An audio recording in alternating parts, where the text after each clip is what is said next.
حتی یادم تو اون هتلی که موندیم یه نفری پول داده بود به یکی از این پیش خدمت‌ها بیا تو راهروی ما که ببینه من کجا میرم چه کار میکنم و اینا. بعدش مثلا تو خیابون همه جا دنبال ما بودن، حتی خیابون شانزلیزه من رفته بودم مغازه، یکی از این مغازه خرید بکنم، اصلا ترافیک بند آمد اینقدر که ماشین بود. بعد رفتم سلمونی که سر منو درست کرده بودن، اون چقدر معروف شد، هر جا مثلا بعدها من رفتم همه میگفتم ما موهامونو مثل شما درست میکردیم اونجوری. مجبور شدن پرده بذارم به در سلمونی برای که عکاسا رفته بودن توی ساختمون روبرو که بتونن از اونجا عکس بندازن.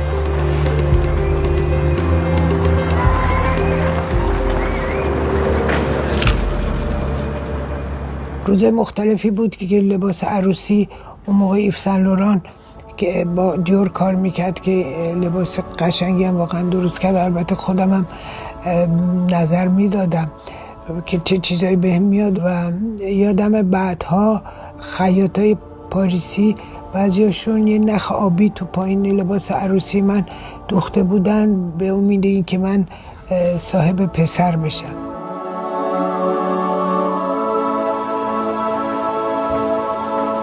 یادم رفتیم اپرای پاریس، من با لباس بلند بودم، ژنرال دوگل هم شب بود و مثل که گفته بودن که فلانی نامزد شاهه و نگاه میکردن و اینا. یه عکسایی هم از اون موقع هست مثل که.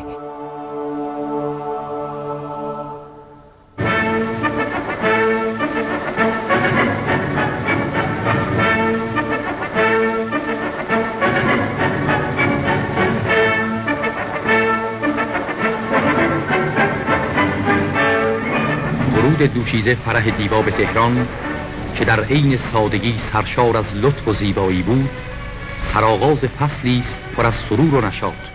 تهران که رسیدیم دیگه منزل دایم البته نبودم، منزل ملکه مادر میموندم تا اینکه روز نامزدی رسید که در اونی که میگفتن کاخ اختصاصی شهر نامزدی در اونجا شد.